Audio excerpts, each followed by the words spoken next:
Allah warahmatullahi untuk kita wabarakatuh. semua. Perkenalkan, saya Wawan Suwandi, guru UPTD SDN 285 Sompo yang kebetulan hari ini bertugas sebagai moderator pada kegiatan kita pada malam ini. Apa kabar Bapak Ibu guru hebat? Semoga Alhamdulillah. Bapak dan Ibu yang mengikuti kegiatan kita pada malam hari ini sehat walafiat. Alhamdulillahirabbil alamin, segala puji hanya milik Allah Subhanahu wa taala, Tuhan semesta alam. Salawat serta salam semoga tercurah kepada junjungan Nabi kita Muhammad Sallallahu Alaihi Wasallam yang telah membawa risalah kebaikan dan menjadi pendidik terbaik umat manusia. Yang terhormat Bapak Pengawas Sekolah Lingkup Dinas Pendidikan Kabupaten Wajo, Bapak Ambotang SPD MM, beliau selaku juga sebagai Korwil Pendidikan Wilayah Kecamatan Tanu Sitolo. Dan kebetulan beliau juga adalah pengawas sekolah saya dulu waktu masih bertugas di Takalala. Dan kebetulan juga saya satu kampung. Semoga selalu sehat pun. Semoga dalam lindungan Insyaallah, Allah amin. Subhanahu wa taala. Bapak dan Ibu guru hebat, hari ini istimewa karena kita akan ditemani oleh seorang narasumber hebat dan saya meyakini kegiatan ini bakal seru karena beliau bukan hanya akan pengetahuan tapi juga akan pengalaman. Selamat malam Bapak Arwibowo. Selamat malam Selamat Pak. malam Pak Wawan, Pak Ambon, Beliau rekan merupakan Bapak Ibu. Kepala SD Selamat kembali Pak Tanah Adi. Tinggal Ciputat, Tangerang Selatan. Pada kesempatan ini yang penuh berkah, kita mengangkat tema Bumi Butuh Sekolah yang Peduli. Tema ini mengingatkan kita bahwa mendidik bukan hanya soal menyampaikan ilmu, tetapi juga membentuk akhlak dan kesadaran terhadap amanah kita sebagai khalifah di muka bumi ini. Bahwa sekolah hari ini harus peduli, bukan hanya sekedar nilai akademik, tapi juga pada lingkungan, kemanusiaan, dan masa depan bumi yang akan tentu kita wariskan kepada anak cucu kita. Semoga mengikuti kegiatan ini menjadi langkah kecil yang bermakna besar dan membangun sekolah-sekolah yang tidak hanya mencerdaskan, tetapi juga menyadarkan. Bapak dan Ibu guru, sekarang kita akan mendengarkan sambutan ataupun arahan yang akan disampaikan oleh Bapak Pengawas, Bapak anggota SPD MM. Dengan ini kami persilakan. Tapi silakan Pung. Eh, Terima kasih Nanda atas kesempatan yang diberikan kepada saya pribadi Pak Wawan selaku moderator. Assalamualaikum warahmatullahi taala wabarakatuh. Waalaikumsalam Waalaikumsalam warahmatullahi warahmatullahi wabarakatuh. Malam semua para guru-guru hebat yang sempat hadir dan mengikuti kegiatan kita malam ini. Semoga kedepannya dan insya Allah akan menjadi berkah semua kepada kita semua apa yang kita laksanakan malam ini. Dan saya titip salah satu harapan kepada kita semua selaku pendidik, di mana kontribusi kita selalu sangat dibutuhkan di dalam pendidikan untuk mengangkat bagaimana caranya kita berbuat dan berperilaku sehingga mutu pendidikan di Indonesia pada umumnya, khususnya di Wajo, bisa ke depannya lebih baik kebanding dengan apa yang kita rasakan saat ini. Itu harapan kami ke depannya kepada semua tenaga pendidik dan terutama kepada rekan-rekan semua yang sempat hadir dan berpartisipasi untuk malam kegiatan kita pada malam ini, di mana kita dalam suatu kegiatan yaitu temu TPN, temu pendidik Nusantara, lingkup Kabupaten Wajo yang telah mengangkat Bumi Butuh Sekolah yang Peduli. Dan mudah-mudahan dengan tema kita ini, betul-betul kita bisa mempunyai aspirasi semua kepada tenaga pendidik. Karena kita ini sebenarnya banyak tantangan yang harus kita hadapi untuk meningkatkan mutu pendidikan di Indonesia umumnya, khususnya di Wajo. Makanya ini kepada kita semua, janganlah berhenti menggali dan apa yang seharusnya kita bisa laksanakan dan kita lakukan kepada peserta didik dengan harapan bisa memfasilitasi. Karena sebenarnya hanya kita selaku fasilitas kepada peserta didik. Bagaimana caranya kita memberikan fasilitas yang nyaman kepada peserta didik sehingga dengan sendirinya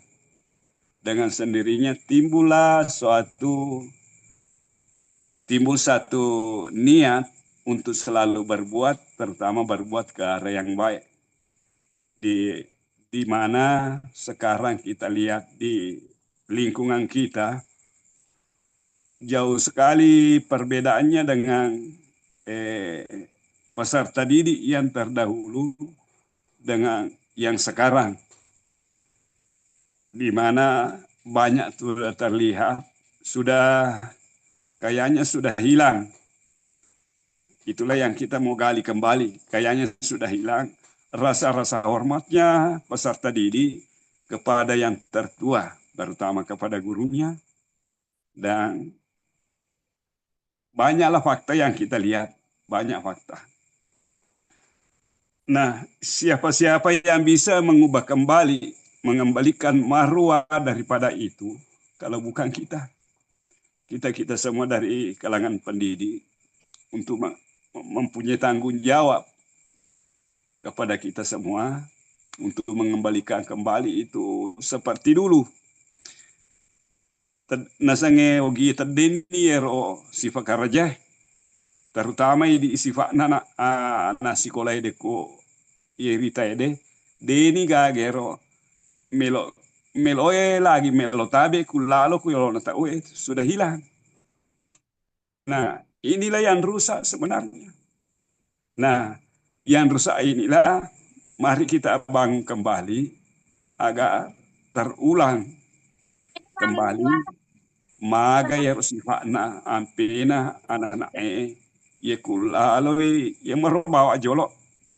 Itu saja dulu yang kalau anak-anak lewat di depannya orang kembali sifatnya selalu hormat dan minta izin baru bisa lewat.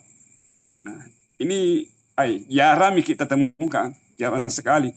Bahkan kita sudah ditendang, kalau dia lewat di depan kita, ya lewat begitu saja tanpa memperdulikan apa yang dia lakukan. Nah, inilah yang barangkali akhlak-akhlak seperti inilah yang kita harus bangun kembali sehingga dengan sendirinya akan mengalir kembali apa yang seharusnya dilakukan oleh seorang anak sekolah agaw di navegao. Ajana ya mena kisura aja nanti bati. Kalau kita minta tolong, disebut pun namanya susah untuk bergerak. Apalagi kalau tidak disebut namanya. Lihat makanya di sekolah-sekolah.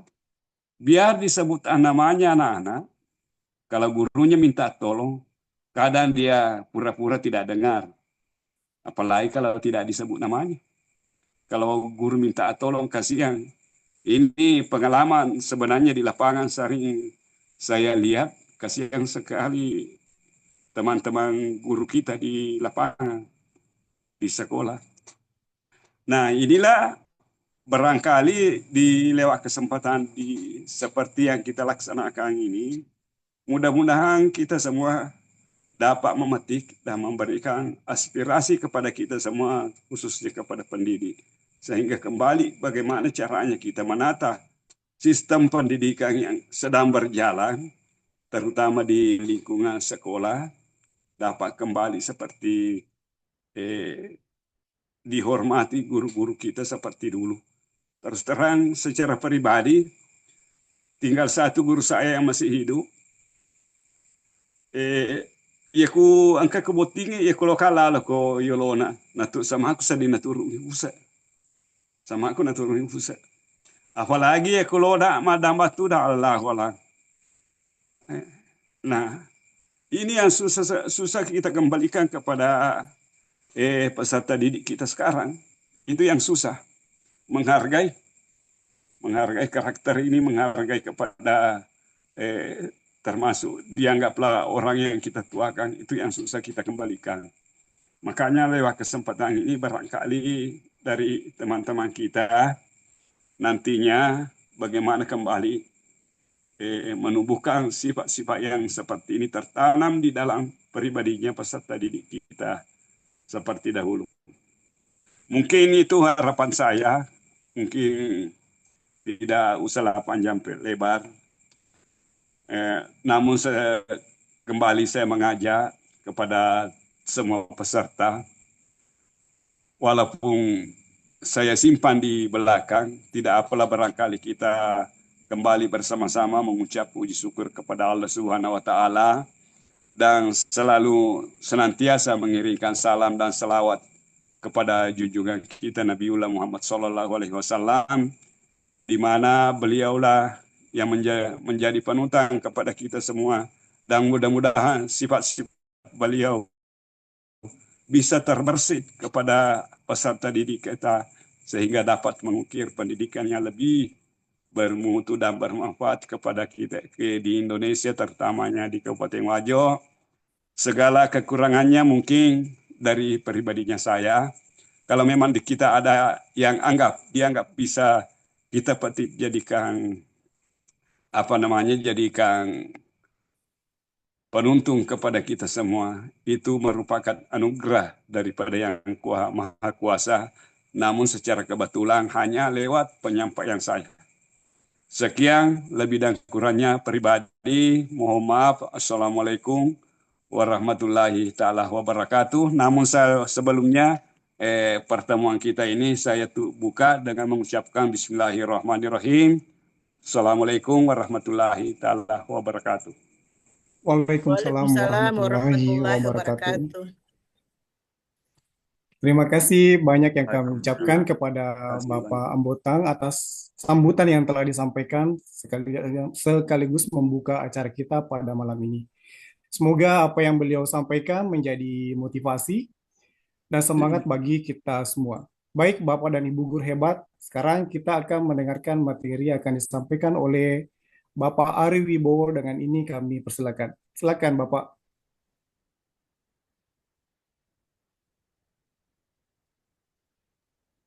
Oke, halo.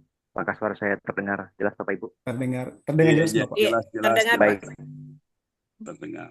Bismillahirrahmanirrahim. Assalamualaikum warahmatullahi wabarakatuh.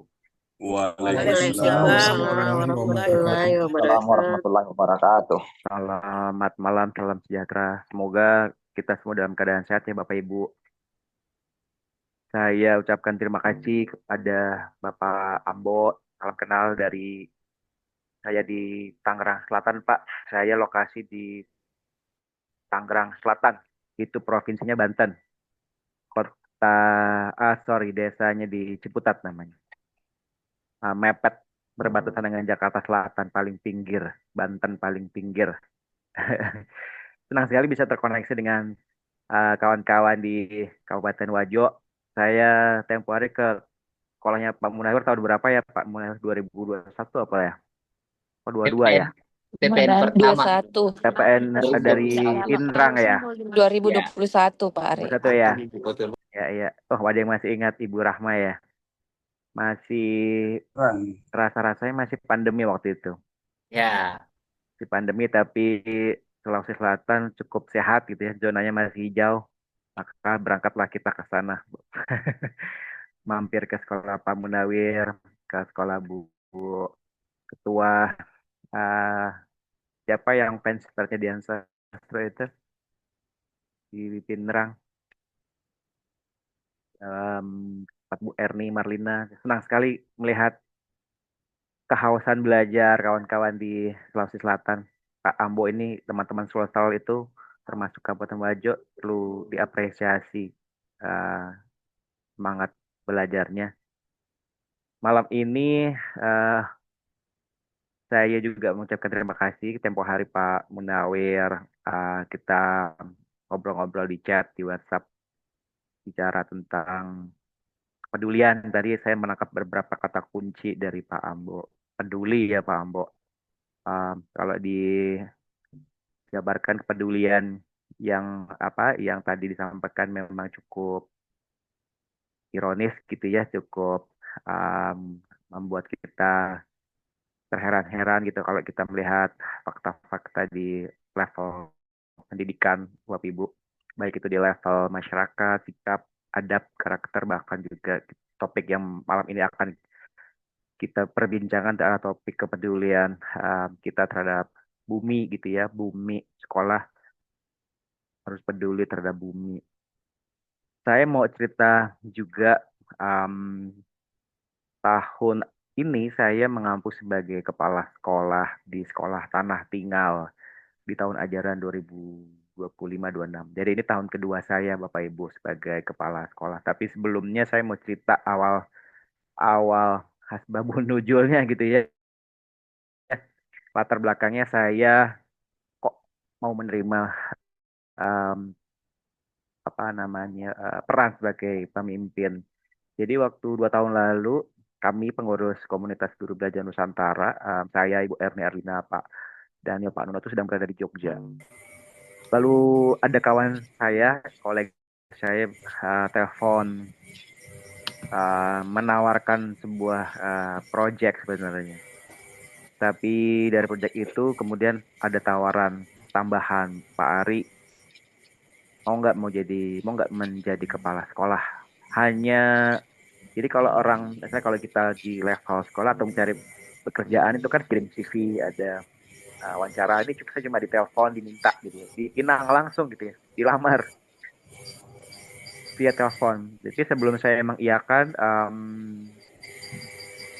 saya juga bilang gitu ya, sebelum saya menerima pekerjaan ini, saya butuh waktu kurang minimal 3 bulan untuk melakukan analisis. Jadi saya datang ke sekolahnya dan saya tidak diberitahu gitu ya awal tempo hari itu sekolahnya itu ternyata hanya 5 menit jaraknya dari tempat tinggal saya. 5 menit, saudara. Saya juga kaget. Jadi dikasih clue, sekolahnya dekat rumahnya Pak Ari hanya itu. Jadi petakan beberapa sekolah yang dekat tempat tinggal saya. Lalu pas disebut sekolah Tanah Tinggal, ya saya tahu karena cukup memiliki hubungan emosional dengan sekolah ini ya. Beberapa kali pernah berkegiatan. Dan memang saya lakukan analisis itu 3 bulan, saya disetting sebagai pelatih awal-awal 3 bulan. Itu bulan Maret, Maret, April, Mei 2024. Jadi kebetulan saya juga di sekolah sebelumnya saya juga memang tidak berniat memperpanjang kontrak. Jadi itu yang mungkin bisa dibilang exit plan gitu ya, rencana pindah gitu ya. 3 bulan apa yang saya lakukan? Pertama saya duduk bersama guru-guru, mengenal profil guru-gurunya, um, di kelas-kelasnya. Sekolah itu terdiri ada tiga jenjang dari kelompok bermain, TK dan SD, KB, TK, SD. Di kelompok bermain saya duduk, saya amati pengamatan lah, observasi ya, ngobrol dengan guru, semuanya itu saya lakukan. Saya bagi waktunya sampai 3 minggu, kemudian saya buat pelaporan. Jadi setelah duduk bareng observasi, saya membuat laporan menggunakan beberapa metode gitu ya. Ada fishbone dengan metode tulang ikan, ada pakai SWOT juga, SWOT analisis. Jadi intinya kalau dokter itu saya ingin mencari masalahnya gitu ya, akar masalahnya atau penyakit-penyakitnya yang memang tidak terlihat oleh uh, manajemennya saat itu. Jadi itu perlu saya lakukan sehingga ketika saya menerima gitu ya, saya tahu apa yang akan saya lakukan. Dan sekolah ini memang kalau Bapak Ibu nanti saya tunjukkan websitenya atau profil sekolah, memang sekolah ini um, punya satu slogan gitu ya, sekolah berwawasan lingkungan. Tapi tidak termasuk kategori sekolah alam ya, sekolah umum, swasta, umum, menerima siapapun, semua anak bisa belajar di sini, semua agama bisa belajar, inklusivitas juga terjadi. Tapi buat saya pribadi itu tantangan karena kan saya hampir 12 tahun di sekolah progresif gitu ya, sekolah umum gitu ya, yang memang menerapkan prinsip Merdeka Belajar. Semua kita tahu, Pak Munawar juga, teman-teman, prinsip Merdeka Belajar seperti apa, ada 3 dimensi utama. Nah, menariknya sekolah ini juga ketika saya membaca dokumen-dokumennya, dokumen tertulisnya, visi misi sekolahnya, cita-cita pendiri sekolahnya, itu menunjukkan sekolah ini sudah memiliki prinsip merdeka belajar, bahkan merdeka berkolaborasi sudah tertulis di sana. Sehingga itu yang memantapkan saya untuk menerima pinangan menjadi kepala sekolah. Dan itu perlu ya buat saya pribadi sebagai pemimpin, apa yang akan saya lanjutkan cita-cita dari sekolah Tanah Tinggal. Jadi itu yang melatar belakangi kenapa saya mau menerima menjadi kepala sekolah. Mungkin gak banyak orang gitu ya mau menerima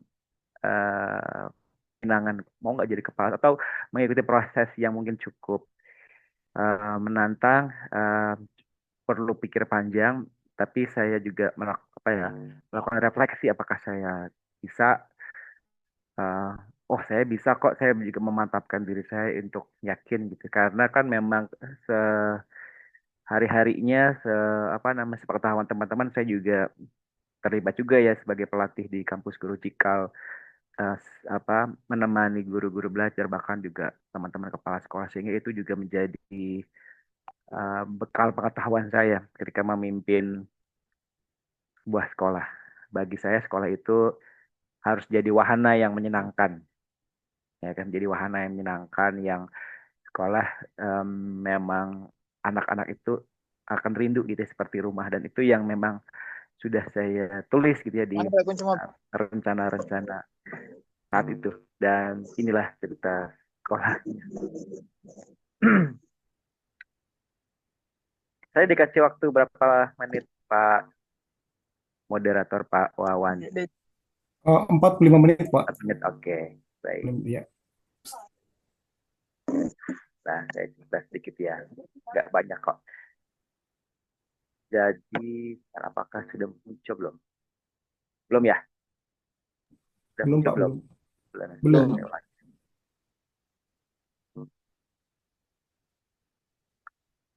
Nah, ini dia.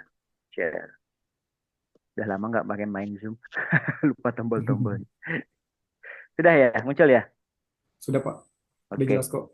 Ini website sekolah kami, sekolahtanahtinggal.com. Jadi saya pun juga mengintip website sekolahnya. Jadi kan website itu kan buat hampir semua sekolah adalah pintu pertama ketika orang atau calon orang tua baru ingin mengenal sekolah, gitu ya, sebelum mereka memutuskan daftar atau menitipkan putra putrinya. Jadi di paragraf pertama ini, sekolah ini didirikan oleh Bapak Budiarjo. Beliau itu, kalau teman-teman suka sejarah gitu ya, beliau pernah menjabat sebagai Menteri Penerangan era Bapak Soeharto, Presiden kedua, sebelum menterinya Pak Harmoko. Beliau juga seorang dirgantara gitu ya, pilot di Angkatan Udara TNI AU. Dan beliau itu adalah seorang budayawan. Jadi sangat lengkap gitu ya, keilmuannya. Dan beliau memang punya cita-cita di pendidikan sangat tinggi, dan sudah dia nggak tahu ya, cita-cita itu sudah direncanakan sejak lama, sejak tahun 2007. Tanah Tinggal itu adalah desa kelahiran beliau di Magelang ya, Jawa Tengah. Desa Tinggal di Kecamatan Borobudur. Ya betul. Dan saya baru tempoh hari berkunjung ke makam beliau. Berangkat dari kecintaan pada tanah air Indonesia, Sekolah Tanah Tinggal didirikan pada tahun 2007. Jadi umur sekolah ini 18 tahun. Sudah remaja ya, sudah Pak ABG. Untuk membekali siswa menjadi masyarakat global yang bertanggung jawab, yang dapat melakukan aksi nyata untuk memecahkan masalah baik secara mandiri maupun bersama-sama dengan kebanggaan terhadap budaya Indonesia. Seluruh komunitas sekolah berkomitmen untuk berupaya membangun semangat kebangsaan dan cinta tanah air melalui kegiatan seni dan budaya. Jadi dari kata-kata kunci ini saya sudah menangkap bahwa ini sekolah merdeka belajar sekali. bahkan merdeka berkolaborasi gitu ya kalau di level Merdeka Belajar. Kata-kata kunci seperti masyarakat global, melakukan aksi nyata, bertanggung jawab, itu sebetulnya prinsip kurikulum merdeka kan ya, kurikulum nasional yang saat ini kita sedang terapkan. Jadi itu makin mantap lagi saya untuk, wah ini secara prinsip sudah lama menjalankan prinsip merdeka belajar gitu ya. Prinsip memerdekakan murid, berpihak kepada anak. Dan memang keunikan kekhasannya adalah berikutnya adalah di cinta tanah air, lingkungan dan seni. Jadi memang akarnya di lingkungan, wawasan lingkungan dan seni budaya. Keindonesiaannya yang beliau rawat dan lestarikan kepada anak cucunya. Sekarang saya nakodanya bagaimana bisa melestarikan cita-cita beliau. Kemudian turun ke bawah lagi gitu ya. Sekolah ini adalah sekolah berwawasan lingkungan. Percaya bahwa sekolah adalah tempat belajar, iya, kedua setelah keluarga. Kemudian terampil untuk mengenali potensi dan tantangan dari lingkungan sekitar dan melakukan aksi nyata, disebut lagi aksi nyata demi keberlangsungan lingkungan sekitarnya. Wawasan lingkungan artinya dekat dengan makhluk hidup dan sumber daya sekitar. Jadi anak akan terampil untuk kita gali berpikir kritisnya untuk bisa menganalisa potensi dan masalah yang ada di sekolah dan lingkungannya. Aktif berperan mengambil bagian sebagai pejuang bumi. Jadi pejuang bumi adalah sebutan profil lulusan murid kami di Sekolah Tanah Tinggal. Jadi kalau di kurikulum nasional saat ini kan juga disebut ya SKL, standar kompetensi lulusan profil murid Pancasila itu, kami sudah juga memiliki jargon pejuang bumi. Jadi itu adalah kiasan, bukan pejuang bumi yang siap perang ke medan perang ya, tapi memang jiwanya yang ditumbuhkan, dilatih.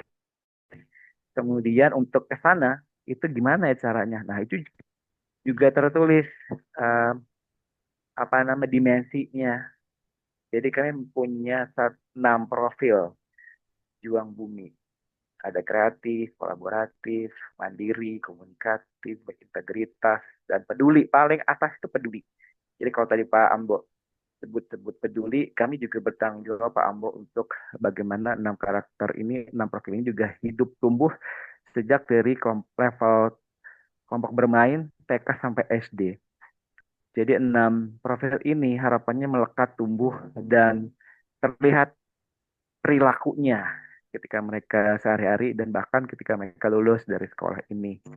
Lalu untuk merancang aktivitasnya gitu ya supaya 6 profil ini hidup, itu juga kami rancang dengan pendekatan belajar yang kami rancang, kekhasan kami gitu ya, atau kurikulum operasionalnya kalau SP-nya adalah Indonesia. Jadi ini akronim singkatan, IN-nya itu inquiry gitu ya, D-nya diferensiasi, O-nya kontekstual dan holistik, kontribusi dan cinta terhadap semesta dan tanah air. Jadi kalau pendekatan deep learning itu mungkin baru kita hayo-hayoin. Nah ini secara prinsip dari 2007 sudah membicarakan ini gitu ya. Jadi ini yang membuat saya itu jadi senang gitu ya untuk menyamakan prinsip dengan pendekatan belajar Indonesia ini. Dan itu saya sampai geleng-geleng kepala gitu. Wah, ternyata sekolah memang sekolah ini sangat kontekstual sekali gitu ya. Dan mungkin sebetulnya bisa dibilang ini segmented itu artinya memang dari analisis kami, saya pribadi melihat nggak banyak memang orang tua yang memilih sekolah ini karena segmen, tapi ada loh secara pasar gitu ya, kalau bicara bisnis development ada kok orang-orang tua yang secara prinsip nilai-nilai pengasuhannya sudah berpihak kepada lingkungan gitu ya. Buktinya kan saya pribadi kalau ketika ada sebelum menerima murid, ketika dari misalnya tim manajemen atau marketing sudah follow up calon orang tua, mereka kan harus wawancara ya dengan sekolah-sekolah. Saya ajak ngobrol kenapa memilih sekolah ini. Jadi banyak sekali cerita bahwa misalnya Pak kami ingin anak-anak kami juga punya kepedulian seperti apa yang kami lakukan, karena orang tua itu ada yang lulusan dari kampus berbasis pangan gitu ya, dari IPB Bogor misalnya saya sebut aja. Jadi dia juga ingin menumbuhkan nilai yang sama karena pola asuhnya mereka seperti itu. Jadi sekolah non-legal dianggap bisa menjadi teman belajar, partner kolaborasi orang tua. Macam-macam, ada yang anaknya ingin lebih sehat karena luas sekolah kami memang kurang lebih 3 hektar. Jadi dengan lapangan yang anak itu bisa lari-lari, naik pohon gitu ya, menstimulasi semua panca inderanya. Jadi ini yang memang saya selalu ceritakan gitu ya, bahkan ke orang tua yang perlu memahami mengapa Anda perlu berjalan bersama kami. Ini yang saya pribadi ceritakan, akan diceritakan berulang-ulang bahwa 6 profil pejuang bumi ini yang harus hidup gitu ya dari KB TKSD, dan bahkan banyak cerita apa sih buktinya, apa buktinya murid sekolah tanah tinggal itu sudah menunjukkan profil pejuang buminya. Banyak kami mengumpulkan cerita dari orang tua, misalnya anak-anaknya jadi lebih berisik dalam arti mereka menjadi polisi lingkungan di keluarganya gitu ya. Mulai misalnya suka marah sama orang tuanya kalau misalnya salah menempatkan limbah rumah tangganya ke tempat sampah yang sebetulnya udah dipisah-pisah. Itu hal kecil yang selalu kami dengar gitu ya. Jadi apa gaya hidup atau pembelajaran yang kami rancang juga memang mempengaruhi um, perilaku keseharian anak-anak. Ini kelumit visi ya, tujuan, sehingga dari sini gitu ya saya juga mengajak duduk bareng tim akademik. Jadi ini kita bicara frameworknya dulu Bapak Ibu.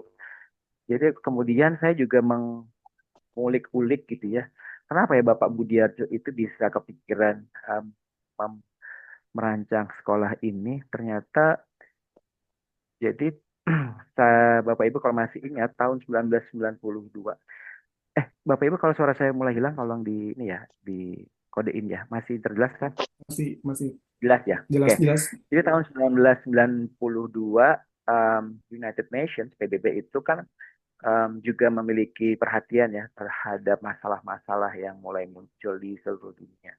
Bahkan mereka bersepakat di setiap negara yang menjadi anggotanya, masuk Indonesia, terus cerita kan, ada masalah di negaramu apa.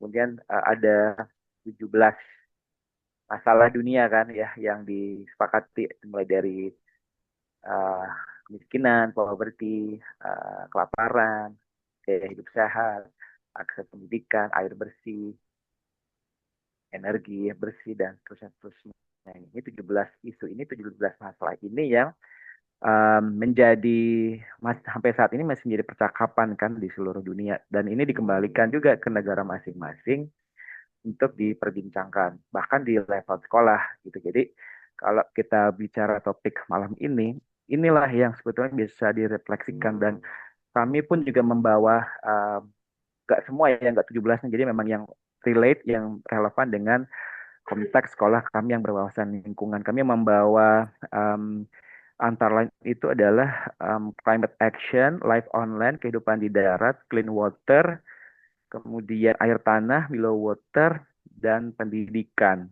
Itu yang kami injek ke dalam kurikulum pejuang bumi yang kami rancang tadi ya, dengan pendekatan belajarnya. Jadi 92, kupikir itu yang mungkin membelatar belakangi Pak Budiarjo, pendiri sekolah kami, bisa perlu adanya sekolah yang memang konsentrasinya di lingkungan ya, yang bicarakan itu, karena memang cita-citanya pejuang bumi inilah yang akan menjadi problem solver gitu ya teman-teman, Bapak Ibu, problem solver atas masalah-masalah yang ada di bumi.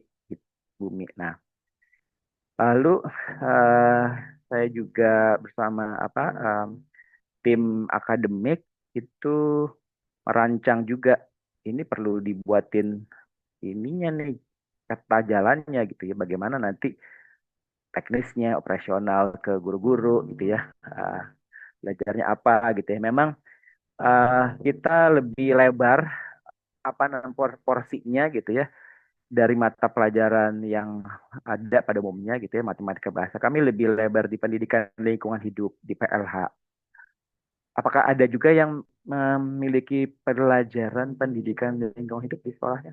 PLH. Ada nggak? Oke, nanti kalau ada boleh tulis di kolom komentar ya. Nah, kami merancang ini, Bapak Ibu. Kami sebutnya 3K. 3K Pejuang Bumi. Jadi ini hasil rembukan dengan tim akademik saat itu yang saya gerakkan juga sehingga lebih tertata gitu ya secara struktur peta jalan kontinum dari KB, TK, SD. Jadi kan sederhananya gini, gimana bisa melihat perbedaannya indikatornya profil pedulinya KB itu contoh perilakunya seperti apa, nanti di SD seperti apa, nanti di SD ETK-nya seperti apa, di SD-nya seperti apa, itu juga kita rancang untuk memudahkan perubahan perilaku mereka di setiap level. Jadi 3K itu apa aja? Pertama adalah pertama ada kenali, kedua adalah kasihi, ketiga itu kuati. Jadi filosofisnya mungkin Bapak Ibu udah mulai oh iya gitu ya. Kenali, kasihi, kuati.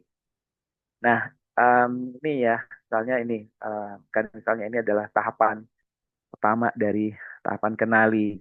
Kita berharap anak-anak dari KB, TK, SD ya mereka bisa mengenali dulu ragam flora dan fauna yang ada di sekolah. Tadi saya bilang sekolah ini 3 hektar.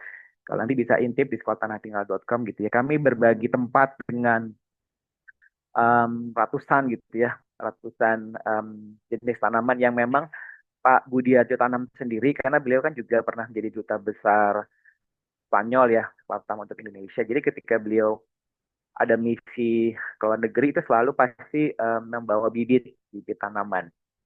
Jadi ditanam gitu ya ke negara A, ditanam ke negara B dan seterusnya hingga ruang belajar kami sangat rindang, cukup rindang bah. Jadi kami bahkan menyebut sekolah kami itu atau ruang kelas kami ruang kelas raksasa. Jadi memang iya kami tidak melulu belajar di kelas tapi juga seringkali di luar kelas ya di ruang-ruang terbuka. Kenali, jadi mereka mengenali dulu ragam tanaman dan juga hewan. Terus bagaimana caranya tahunya Pak Ari ya kita kita breakdown lagi ya teman-teman. Karena ini Kenali itu adalah program yang bertujuan untuk pengenalan komponen lingkungan sekitar sekolah yang dapat diintegrasikan ke dalam pembelajaran bahkan P5 gitu ya atau project based learning atau problem based. Sasaran utamanya adalah anak belajar kenal dulu dan peka terhadap lingkungan sekolah. Apa metodenya yang digunakan untuk toolsnya? Bisa observasi, bisa identifikasi, bisa membuat deskripsi flora fauna, melakukan klasifikasi, diskusi, kolaborasi, presentasi. Yang levelnya sederhana gitu ya, di bawah dulu. Level kalau 0 sampai 3 level 0-nya dulu. Mereka melakukan riset kecil. Jadi guru itu memfasilitasi anak-anak murid-murid kami sebagai periset gitu ya. Awalnya sekolah itu pohon-pohonnya itu belum ada papan namanya gitu ya. Kita mau tahu ini pohon apa, menebak-nebak atau orang-orang tertentu yang memang sudah lama di situ. Tapi saya dan tim menggerakkan bagaimana ceritanya supaya semua pohon-pohon itu mempunyai papan nama ya seperti kita kalau berkunjung ke taman kota atau ke kebun raya yang ada di Bogor gitu ya di Jawa Barat itu kan ada papan namanya ini dari mana asalnya sekedar tahu ini pohon apa asalnya dari mana dan manfaatnya aja sesimpel itu. Begitu juga dengan hewan-hewan. Kemudian nanti Bapak Ibu bisa baca ya. Nah, jadi yang kedua dan ini sudah aksi nyatanya sudah terjadi gitu ya. Ini contoh-contohnya. Jadi secara backward design-nya memang kita rancang dulu tujuannya. Itu ya kalau kita teman-teman belajar understanding by design atau backward design atau berpikir mundur, ini yang mau kita sasar. Gitu. Terus dan ini keberlanjutan yang kami rancang juga perlu dirancang gitu ya by design sengaja. Timeline ini harus terjadi selama 6 tahun kalau kita bicara di SD misalnya. Untuk memastikan keberlanjutan program agar tetap lestari dan berdampak pada angkatan-angkatan berikutnya. Dan buat kami di level pendidiknya gitu ya, di guru itu jadi evaluasi tiap tahun. Jadi ini adalah tahapan di kelas 1, papan nama spesies, sekolah kelas 2 ini areanya, coveragenya. Kelas 3 mereka bikin kamus biodiversity, sekolah kelas 4 dan seterusnya, kelas 5, kelas 6. Jadi tahapannya tantangan juga bertambah berlanjut. Kedua, kasihi setelah mereka mengenal lingkungan sekolahnya gitu ya, pohon dan pro dan sebagainya. Jadi mereka Mohon ya maaf akan Pak Ari, ya slide-nya nggak bergerak ya? oh bentar nggak turun ke bawah. Nggak. Saya stop dulu, saya ulangi. Masih stuck di di latar belakang. Ini udah pindah belum? Udah gerak-gerak belum? Oh ya, Ya, sudah. sudah ini. Oh sebentar, aduh, bentar, ya, saya. Ah, ini tadi kemana? Ini udah pindah belum? Sudah muncul? Sudah, Udah ya, Sudah Pak. kasihi Kasihi. ya, Iya, ya iya. sudah, kasihi. ya. Jadi setelah tadi kenal, mereka akan ya rasa mengasihinya muncul gitu ya. Kan kalau kita belum kenal, rasa mengasihinya mungkin belum muncul gitu ya. Ya muncul sih, DNA-nya sudah ada, tapi kita ingin membuka itu lebih hidup lagi. Jadi ini bertujuan untuk penanaman rasa kasih dan peduli dengan menanamkan kebiasaan gitu ya. Kebiasaan itu berarti ada perilaku yang ditunjukkan untuk merawat, memelihara kelestarian alam di lingkungan sekolah.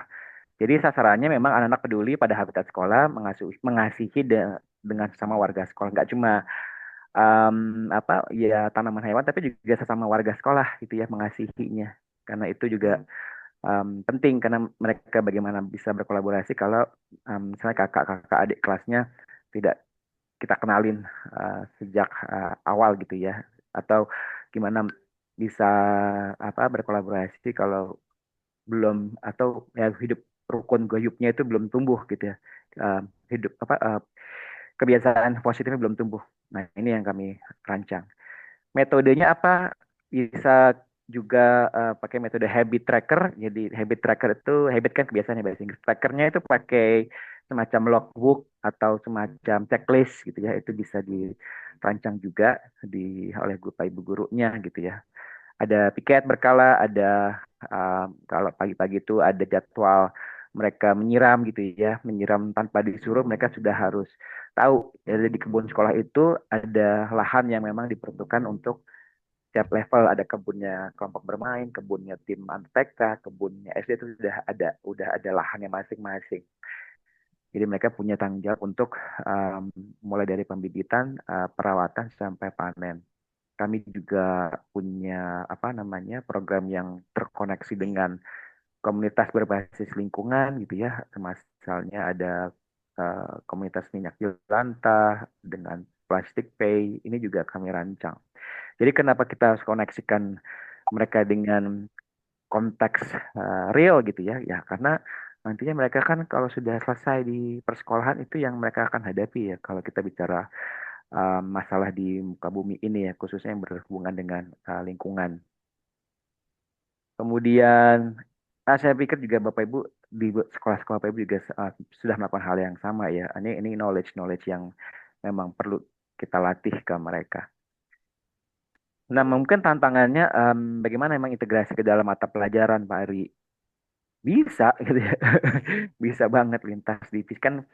5 tahun terakhir kita berlatih untuk bisa mengintegrasikan semua mata pelajaran, semua mendukung, semua saling melengkapi. Misalnya ini contoh ya di Mapel, maaf ini PJO kayak bukan PJOS, makanan sehat, bicara makanan sehat itu ya dikaitkan dengan perilaku higienis gitu ya, gaya hidup itu bisa dilakukan oleh guru PJOK-nya di kelas. Lagi misalnya TP-nya apa, tujuan pembelajarannya apa.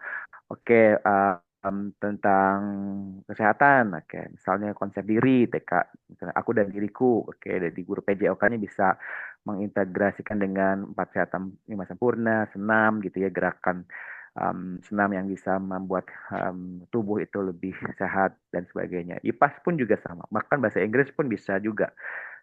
We talk about gardening, agriculture gitu ya. Sudah bukan lagi bahas-bahas tenses, present tense, past tense, tapi bagaimana percakapan yang spesifik topiknya gardening, agriculture itu bisa dilakukan di kelas bahasa Inggris dan seterusnya dan seterusnya. Kemudian 3 kebiasaannya juga. Terus terakhir di level yang paling atas kuati gitu ya dik. Jadi ini pondasi basic gitu ya. Ketika sudah kenal, sudah rasa mengasihinya sudah tumbuh, mereka akan kuat. Kuati itu kami tujukan untuk penguatan kepedulian. Tadi kan profil peduli itu paling atas, paling lebar, paling memang menjadi utama ketika mereka menjadi pejuang bumi, maka rasa kepedulian, awareness itu harus tajam. Kepedulian akan kelestarian alam melalui keilmuan. Mereka juga body of knowledge-nya juga kita intervensi dengan melibatkan teknologi. Ya, kalau di planning itu ada 4 pilar ngomongin teknologi juga kan. Ada apa sih, saya lupa pilar yang ngomongin teknologi itu. Dan kegiatan yang berdampak. Sasarannya anak-anak mengenal inovasi-inovasi baru. Jadi traditional method, conventional method, metode agriculture yang dari dulu sampai sekarang, bahkan kita juga kenalin beberapa inovasi. Mereka riset gitu ya, inovasi bagaimana ya teknik mengolah sampah saat ini gitu ya. Ada inovasi apa sih dalam lingkungan dari agrikultur atau bioteknologi saat ini gitu ya. Dan itu mereka riset dan kita cobain di sekolah. Metodenya ini latihan mini atau mini workshop, kegiatan sehari-hari, bahkan tuh ditiru ya ke sekolah-sekolah yang menerapkan cita-cita yang sama. Ini sebelahnya adalah contoh aktivitas belajarnya, ada proyek 4R, 4R gitu ya. Kalau sebelumnya mungkin 3R, sekarang udah jadi 4. Replace, reduce, reuse, recycle. Replace, alat makan plastik diganti. Gitu ya. Jadi kalau bicara misalnya green lifestyle memang cukup menantang gitu ya. Misalnya Pak Ari gitu ya, misalnya ada orang tua, apakah sekolah tanah tinggal ini ada panduan khusus atau misalnya panduan healthy lifestyle? Kami tidak merancang panduan healthy lifestyle yang khusus ya. Tertulis di buku panduan sekolah memang gaya hidup sehat itu menjadi perlu. Tapi kami tidak mengatur misalnya nggak boleh mie instan, nggak boleh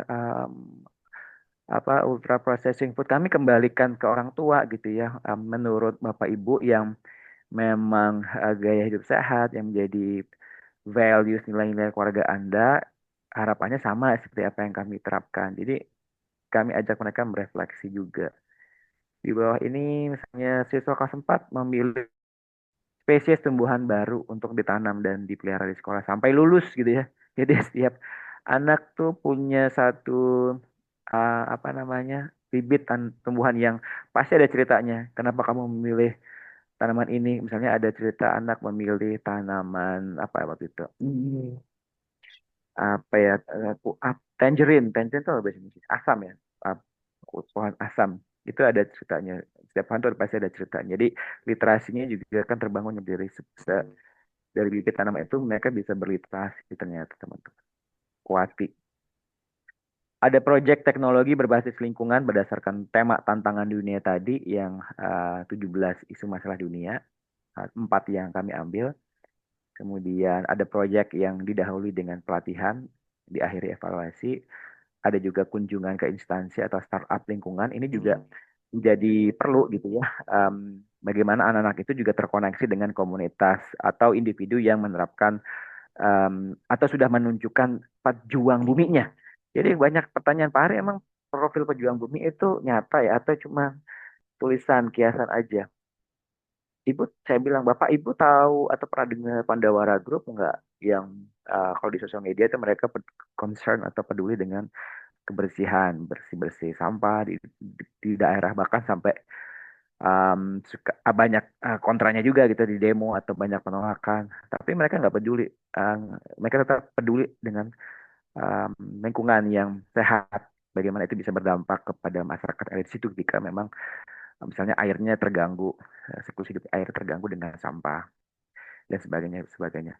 Kayak tempo hari bulan Februari saya mengundang satu rekan ya namanya Marhara the Sanitizer. Jadi dia eh, hobinya bersih-bersih danau situ gede di Bogor. Jadi itu kami pikir kami cek profilnya, oh ini profilnya pejuang bumi sekali. Jadi kami undang, kami koneksikan dengan sekolah tanah tinggal. Sehingga anak-anak percaya diri bahwa profil pejuang bumi itu bisa tumbuh. Sehingga banyak harapan kita gitu ya, penyelamat-penyelamat bumi itu lahir dari ruang kelas Bapak Ibu. Dan kita bisa menjawab tantangan dunia. Jadi um, semoga cerita ini bisa mempengaruhi juga gitu ya ketika Bapak Ibu ingin melahirkan problem solver gitu ya untuk bisa menjawab tantangan dunia maka memang harus disengaja melahirkan program yang ke sana gitu ya tujuannya. Mungkin itu cerita kami dari Sekolah Tanah Tinggal. Bapak Ibu jika ada pertanyaan boleh ditanyakan ya, diajukan atau diklarifikasi. Silahkan. Saya kembalikan ke Pak Wawan. Terima kasih. Baik, baik, terima kasih Pak Ari. Tadi Pak Ari sudah menyampaikan mulai pengalamannya menjadi kepala sekolah sampai ke membuat sekolah yang menyenangkan serta 6 profil pejuang bumi yang sangat keren. Nah, kita cek di kolom komentar, banyak yang mengomentari sangat keren dan sangat menginspirasi Pak ya mengenai praktik baiknya di sekolah. Baik Bapak dan Ibu Guru, mungkin ada sesuatu yang ingin ditanyakan atau ingin dikonfirmasi kepada Bapak Ari. Silakan kepada Pak Sri. Silakan Pak Sri. Ya, terima kasih banyak Pak Wawan atas kesempatan yang diberikan. Bismillahirrahmanirrahim. Assalamualaikum warahmatullahi wabarakatuh. Waalaikumsalam warahmatullahi wabarakatuh. Ya, yang sangat luar biasa dua narasumber kita pada malam hari ini, Gurunda dari Pak Ambotang, kemudian dari Bapak Kepala Sekolah Inspiratif kita, Pak Ari Wibowo, memberikan kita insight yang luar biasa ya terkait dengan tema kita hari ini, eh, sekolah terkait dengan bumi ya. Yang pertama, tentu kami ingin mengucapkan terima kasih kepada narasumber kita yang pertama. Terima kasih banyak, Pung, atas inspirasi yang diberikan kepada kita. Karena terkadang yang memang kita butuhkan dari guru di kegiatan-kegiatan seperti ini adalah bagaimana learning experience-nya. Ya. Terkadang konten itu nomor dua, tapi yang terpenting bagaimana bisa menginspirasi kita. Ya, seperti itu. Kemudian yang kedua, saya kira ini menjadi, saya sangat semangat, rezeki yang luar biasa bagi saya karena saya bercerita sedikit, 2 hari yang lalu saya searching-searching sekolah-sekolah yang fokus ke alam. Ya, kemarin saya mencoba membuka website-websitenya Green School yang di Bali, kemudian jaringan sekolah alam Indonesia. Saya sempat buka-buka seperti apa sih kegiatan-kegiatannya, program-programnya. Dan malam ini kita mendapatkan banyak pencerahan dari Pak Ari, Sekolah Tanah Tinggal. Wah, ini sangat luar biasa, pejuang bumi. Bahkan kami sempat buka-buka Instagramnya, websitenya, bahkan ada kaitan workshop tanah liat dan sebagainya. Saya kira ini sangat inspiratif. Eh, karena saya lihat kami konfirmasi dulu dari awal, apakah memang tingkatan yang sekolah di sana hanya sampai SD, Pak ya, Pak Ari? Ya Pak, KB, TK, SD. Ya. SMP sudah ada blueprintnya. Oh iya. Jadi Kebetulan, Pak. memang iya, Ya. iya. Kebetulan Silakan Pak. ya, Lanjut. saya mengajarnya di SMA. Ya tentu SMA ya, ya. ya betul Pak, dengan karakteristik yang berbeda di SD dan SMA tentu kita butuh pengembangan-pengembangan bagaimana kita bisa mengadopsi program-program dari sekolah tanah tanah tanah tinggal ya. Dari Tinggal sekolah Pak. tinggal Ya. ini bisa kami implementasikan di SMA karena memang menurut kami concern terkait dengan lingkungan ini sangat luar biasa ya. Bahkan saya pribadi kemarin 2 hari yang lalu itu searching-searching karena memang concernnya bagaimana eh, kita bisa concern terkait dengan lingkungan. Dan satu hal yang menurut kami juga mendapatkan insight dari Pak Ari bagaimana membangun empati. Ya, empati kita bukan hanya terkait dengan sesama guru, peserta didik, tapi terkait dengan lingkungan. Jadi mungkin bukan sifatnya pertanyaan, hanya harapan saja. Mudah-mudahan nanti ada waktu dari Pak Ari Wibowo. Kalau memang ada kesempatan kami boleh konsultasi lah seperti itu. Mampir Pak, ya Kami mampir. bertanya, kalau memang ada waktu lowong, kami berencana, kalau misalnya ada waktunya ya Pak, kami bolehlah Zoom untuk lebih mendalam lagi, lebih mendetail lagi terkait dengan program-program pejuang bumi ini. Karena menurut Ya, kami ini sangat luar biasa ya. Bahkan tadi yang terkait dengan Grand School di Bali, yang social environment connection-nya itu menurut ya. kami sangat inspiratif juga ya. Bagaimana mencoba menghubungkan antara lingkungan sosial dengan lingkungan alamnya ini dalam proses pembelajaran. Gitu. Saya kira itu Bapak, sekali lagi bukan pertanyaan, hanya harapan yang sangat luar biasa bagi Bapak Ari. Mudah-mudahan kami nanti bisa ada waktulah untuk kita Iya Pak, ditunggu. dalami lebih banyak lagi terkait dengan sekolah yang fokus ke lingkungan dalam hal ini Ya, pejuang. Terima kasih banyak Pak. Untuk KGBN, Wajo, kasih. sekali lagi ini narasumbernya sangat luar biasa ya. Mudah-mudahan ke depannya bisa kita difasilitasi lagi dengan kegiatan-kegiatan seperti ini. Bahkan kalau bisa ya ada kegiatan seri 2 dari Bapak Ari. Ya, terima kasih banyak. Assalamualaikum warahmatullahi wabarakatuh. Salam Pak Asri. Waalaikumsalam warahmatullahi wabarakatuh. Terima kasih banyak Pak Sri. Mungkin Pak Ari mau dikonfirmasi atau bagaimana? Ya, kami senang bisa menginspirasi apa namanya Bapak Ibu guru maupun pemimpin em, apa namanya bisa silakan dicoba gitu ya di ATM-in gitu ya kalau bahasa kita di ATM-in bagaimana prinsip pembelajaran yang berbasis lingkungan juga tumbuh di ruang-ruang kelas Anda, di visi sekolah Anda itu bisa juga di redesign gitu ya. Kalau memang misalnya visi sekolah itu juga perlu ditengok-tengok teman-teman. Jadi ditengok-tengok itu artinya apakah masih relevan atau memang harus di diredesign sesuai dengan tantangan zaman. Dengan keadaan geografis sekolah di Wajo itu lebih ke pegunungan atau pesisir Kak, teman-teman? Dua-duanya. Dua-duanya Pesisir.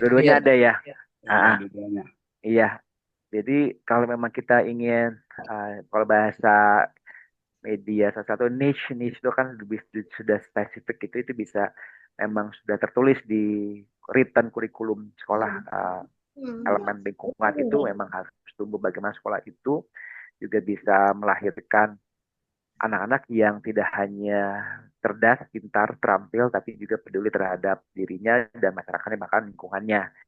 Dengan peduli itu kan kalau diiris-iris lagi dimensinya juga kan kita mau pedulinya terhadap apa sih gitu ya, peduli dirinya saja enggak dong. Tapi kalau horizontalnya juga harus terrangkul semuanya termasuk hubungan dengan makhluk ciptaan Tuhan gitu kan. Itu yang mau kita tuju gitu ya 20 tahun 30 tahun lagi anak-anak kita itu pasti Bapak Ibu akan bisa lihat hasil uh, didikan kita di sekolah. Tadi cita-cita Pak Ambo itu peduli nilai pedulinya sudah misalnya sudah maaf ya misalnya krisis kepedulian nih ada datanya bahkan di sosial media belakangan juga tempo hari ada yang menampilkan data bahwa Indonesia sedang krisis moral gitu ya itu kan jadi ironis gitu ya kalau kita sebagai pendidik gitu ya bahwa mungkin itu ya produk-produk murid 30 tahun yang lalu. Nah, kita punya tanggung jawab untuk melahirkan generasi yang lebih baik di 30 tahun mendatang. Kalau 2045 mau generasi emas, ya kita yang punya peran untuk menuju ke sana ya teman-teman. Maka yuk kita duduk bareng lagi, kita lihat lagi gitu ya program sekolah kita yang memang apakah sudah bisa membuat menjadikan bekal anak-anak kita menjadi pembelajar yang mandiri, pembelajar yang berpikir kritis, yang dimau 8 SKL kalau sekarang ada 8 SKL-nya gitu ya. Kita serancang tuh nggak jangan sampai cuma sekedar uh, apa ya kurikulum tapi bagaimana menghidupkan kurikulum itu kan yang jadi tulangnya gitu ya, backbone, intinya, core-nya sekolah tuh di situ. Bagaimana merancang aktivitas. em, Tadi saya cerita 6 dimensi profil pejuang bumi, 6 profil itu dari kolaboratif, komunikatif dan seterusnya sampai peduli itu kan kita juga itu sebenarnya kalau buat anak kelompok bermain kan abstrak deh. Kan peduli juga nggak diajarin seperti mata pelajaran matematika misalnya. Gimana ya supaya peduli itu bisa mudah dipahami anak KB kelompok bermain, anak TK. Itu kan harus dicontohkan perilakunya. Atau membacakan kisah-kisah Nabi gitu kalau di guru pendidikan agama Islam atau agama Kristen gitu kan apa sikap-sikap itu yang ditunjukkan sehingga anak tahu oh sabar tuh seperti itu ya oh eh, ikhlas tuh begitu ya modelnya oh nah gitu jadi sikap sikap itu kan sikapnya adab dan anak perlu tahu bentuk konkretnya kalau kita bicara di anak KBTK gitu ya SD dan seterusnya itu pasti nanti akan levelnya akan uh, berbeda bentuk aktivitasnya. Seperti itu apa namanya bagaimana kita merancang peduli itu kita mau tuh seperti apa ya di sekolah Bapak Ibu itu harus dirancang aktivitas belajarnya. Apalagi kalau misalnya mau menyasar lingkungan. Apakah mereka sadar gitu ya anak-anak kita dengan lingkungannya. Apakah mereka sadar ya ada masalah nih di lingkungan sekitar sekolah itu mereka sadar nggak sih? Atau mereka baik-baik aja kok Pak, Bu gitu ya.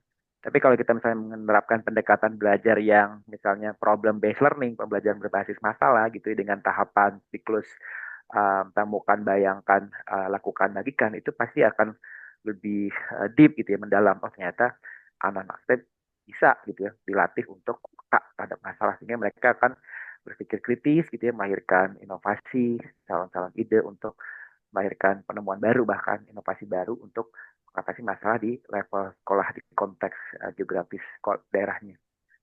Gitu ya mungkin Pak Asri dan kawan-kawan. Baik, terima kasih Pak Ari. Baik, Bapak dan Ibu guru hebat, mungkin ada yang masih ingin dikonfirmasi, silakan. Silakan Boleh resen enggak? kalau ada sesuatu.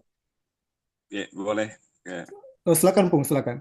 Ya. Namun barangkali hanya berbagi pengalaman. Kemarin saya masih selaku guru. Ini saya terinspirasi tadi dari anunya Pak Ari tentang kasihi. Di situ kan rata-rata di situ kasihi. Saya lihat tadi sebenarnya gampang sekali kita laksanakan kalau kita mau ke sana. Contoh, seperti saya masih tahun sebelum diangkat jadi kepala sekolah di sebelum 2013 ke bawah, saya masih guru di SD 83 Woronge. Dulu 84, sekarang 83 Woronge. Setiap saya mengajar, bahkan waktunya saya bergeser ke 243 Liu, semua peserta didik yang pernah saya hadapi mungkin dia tahu saya. Kayaknya tidak pernah jarang saya mengajar tanpa menggunakan media. Itu yang pertama, jarang saya mengajar tanpa menggunakan media. Media apapun yang bisa kita manfaatkan. Nah, itu salah satu pengalaman saya waktunya saya masih sebagai guru. Kemudian selanjutnya yang sering saya lakukan semasa saya sebagai guru. Kalau masalah menanam apapun yang dia bisa tanam, yang penting bisa bermanfaat.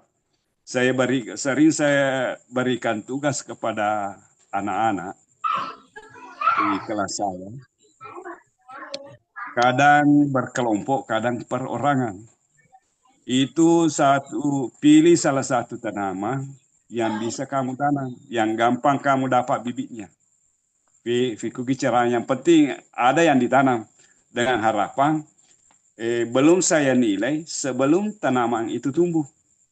Nah, teman-teman buktinya sampai sekarang mungkin masih ada di 83 orang di belakang sekolah itu rata-rata tanaman yang tumbuh sekarang di situ, itu artinya saya yang benahi di situ. Semua jenis tanaman di belakangnya sekolah. Mungkin masih banyak sekarang yang tumbuh. Itu buat tangan saya semua. Karena saya lewat anak-anak, saya selalu tekankan, saya tidak bisa kasih nilai sebelum tumbuh. Saya tidak kasih nilai sebelum tumbuh. Dan bunga di depannya sekolah, cuma sebagian di 83 itu sudah meninggal, mati tanamannya. Termasuk bunganya saya berikan kepada anak-anak, bukan saja kelas saya, di depan kelas saya. Sampai saya pindah ke Liu, itu juga yang saya terapkan. Itu juga yang saya terapkan demi menjaga lingkungan. Di depan kelas, banyak dulu kembang-kembangnya di situ di 243 Liu. Bahkan sampai sekarang masih banyak. Di belakang sekolah juga masih banyak. Nah, rata-rata di situ tanaman yang tumbuh sampai sekarang, mungkin saya yang mungkin tugasannya anak-anak lewat bimbingan saya yang kemarin di 2 sekolah itu. Nah, cuma ironisnya sekarang rata-rata kita dari teman pendidik jarang yang mengajar mau menggunakan media. Iya, jarang. Cuma yang sering saya dapati kalau saya keluar ke lapangan menjalankan tugas selaku pengawas, rata-rata teman banyak hanya seakan-akan bercerita. Nah, itulah barangkali yang harus kita, bukan saya mengatakan ini tidak baik, tapi barangkali kita bisa menyadari diri kita untuk dikurangi itu, untuk dikurangi pada saat pembelajaran tanpa media, dikurangi. Seharusnya setiap mengadakan proses pembelajaran, gunakan media apapun. Nah, media yang kita gunakan banyak sekali di lingkungan kita. Contoh, pernah saya menggunakan media melalui domino dengan yoker, kartu. Terus terang, pada waktu itu saya di 243 Liu. Ada teman guru, ini kenyataan yang saya alami, ada teman guru lewat di depan kelas. Sampai-sampai dia menyampaikan kepada kepala sekolah pada waktu itu, Pak Hayong selaku kepala sekolah, dia menyampaikan kepada kepala sekolah bahwa guru di kelas ini hanya memberikan mengajar anak-anak main judi. Karena saya menggunakan media domino dengan kartu. Padahal dia tidak tahu bagaimana caranya saya nanti mengaplikasikannya ke proses pembelajaran. Nah, setelah tiba pada saat jam istirahat, saya suruh keluar semua anak-anak, tidak ada yang di dalam kelas. Karena prinsip saya, apabila jam istirahat jangan ada yang tinggal di kelas, harus di luar. Nah, pada saat belajar harus ada di dalam kelas. Nah, kalau pada saat itu sekalian anak keluar semua, saya dipanggil sama kepala sekolah, katanya begini, KY betul, tapi lihat nanti setelah jam masuk, datang di kelas saya setelah jam masuk. Nah, kebetulan Pak Hayong dulu sepupu saya, dia juga kepala sekolah. Tidak enak kalau kita lihat nanti hasilnya, datang di kelas. Nah, setelah masuk jam pembelajaran kedua, kembali saya tanya anak-anak, ambil semua itu apa yang kamu tadi pakai. Ada yang main catur, ada yang main domino, ada yang istilahnya main yoker. Silakan naikkan semua itu alat. Baru kepala sekolah di depan, lihat dulu hasilnya bahwa apakah saya salah mengarahkan anak-anak dengan menggunakan alat itu. Apakah saya salah? Kata saya anggap itu. Kemudian contoh, saya masukkan ke matematika itu domino. Saya masukkan di proses pembelajaran domino, itu saya masukkan di matematika dan bahasa. Anak-anak pada saya suruh terangkan waktunya ada temamu yang tidak punya kartu. Terangkan itu masukkan bahasa Indonesia. Nah, kemudian kenapa terangkan juga kasih penjelasan anak-anak kepada temamu. Kartu yang dia tidak punya temamu pada waktu itu kartu A, berapa jumlahnya, berapa jumlah kartunya. Kemudian hitung berapa, kan masuk di matematika. Gampang sekali kalau kita tidak, artinya tidak, kita seorang guru. Ini pengalaman saya kalau menggunakan media, kita tidak capek. Tidak capek. Hanya kita selalu mengerahkan anak-anak. Makanya selalu saya tekankan kepada semua teman-teman, gunakanlah media pada saat proses pembelajaran. Media apapun. Bagaimana caranya kamu mendapatkan, banyak di lingkungan kita, baju-baju, kerikil bisa kita jadikan media. Pernah juga saya jadikan media rumput di lokasi sekolah. Saya suruh cabut bermacam-macam rumput. Anak-anak di 243 Liu dulu. Saya suruh cabut, kemudian kasih masuk di kelas. Kemudian lihat akarnya, bagaimana modelnya, bagaimana. Kan sudah masuk IPA itu pada waktu dulu. Nah, kemudian apabila tanaman ini kita selalu cabut begini, bagaimana manfaatnya nanti ke bumi?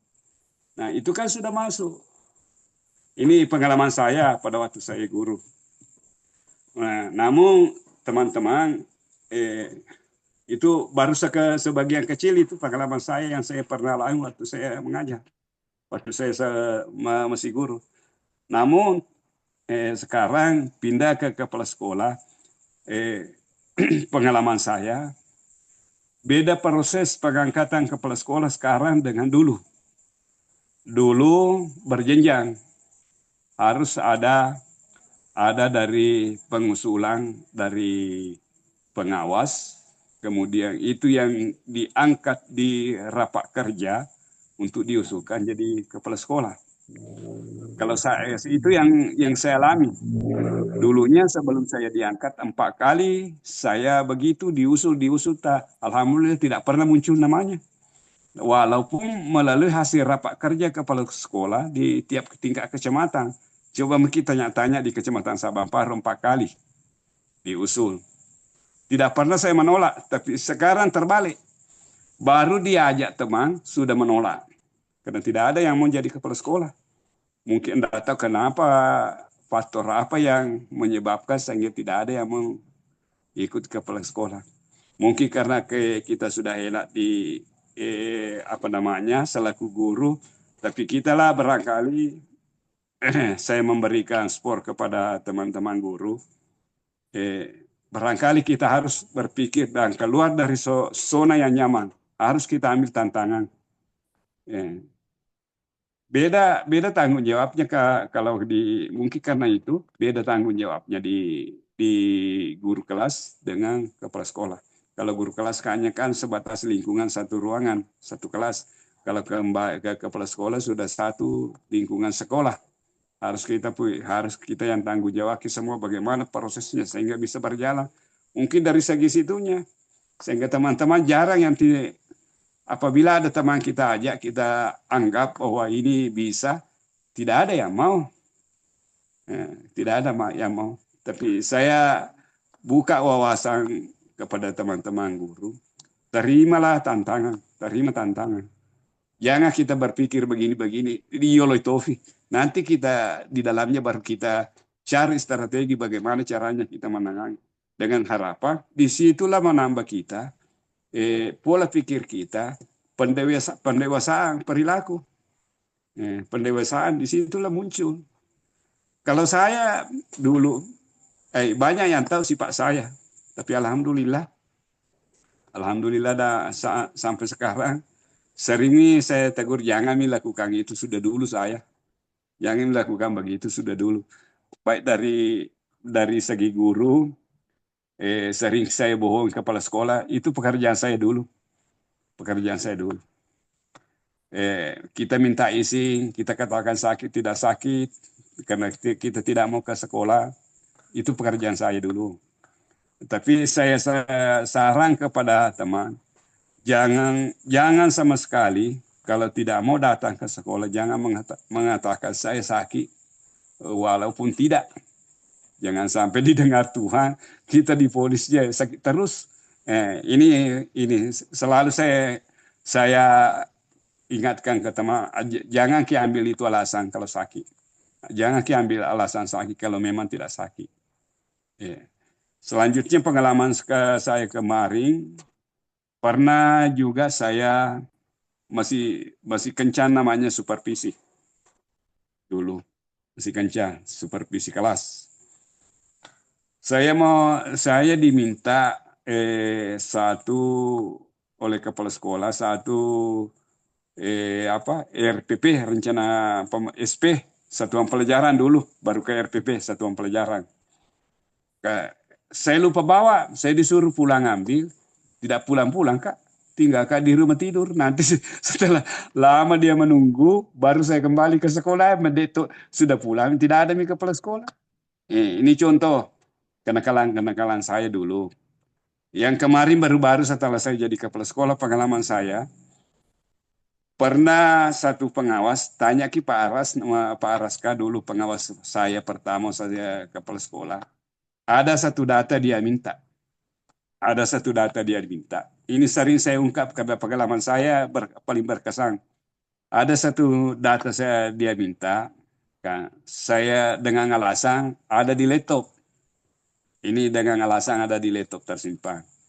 Tak taunya dia tanya ada laptopnya di bawah, ada di dalam ruangan kepala sekolah. Ambil, buka, saya mau lihat. Sampai saya berkeringat cari itu data, tidak bisa saya temukan. Nah, memang tidak ada di dalam laptop. Hanya alasan saya tidak ada di laptop. Ini kan sepupu saya pengawas, ipar saya. Tidak mungkin dia mau ke sana, ternyata dia mau ke sana kan. Nah, disitulah saya jadikan pembelajaran, dia katakan, karena saya anggap selaku adik, ketika kita ulang lagi ke saya. Tidak boleh, jangan makanya saya bilang segala trik yang pernah dia lakukan teman-teman guru, artinya mungkin sudah saya lakukan semua. Makanya selalu saya mengajak kepada teman-teman guru, jangan melakukan, cukup saya pelakunya, jangan kita. Itu yang saran dari saya kepada teman guru, dan teman guru mohon kiranya Baik, terima kasih banyak Bu. ambil artinya ambil tantangan itu. Berlomba-lomba, belum tentu kita kan baru banyak prosesnya baru bisa jadi kepala sekolah, tidak semudah ya dulu. Sekarang harus ikuti prosesnya, makanya lebih baik kita ikuti prosesnya dulu. Kalau saya jangan langsung menyerah, belum kita ikut berproses langsung tidak mau kak. Ya. Nah, itu Semangat pada teman. Semangat Pak Ambo. Barangkali itu merupakan pengalaman dari saya, dan mudah-mudahan bisa terinspirasi kepada teman. Terima kasih. Mudah-mudahan ini bernilai ibadah apa kegiatannya kita malam ini. Amin. Silakan dilanjut. Terima kasih banyak Pung, sangat pengalaman yang luar biasa sekali. Mengingat waktu sudah menunjukkan pukul 9:30, atau masih ada Bapak Ibu yang perlu dikonfirmasi?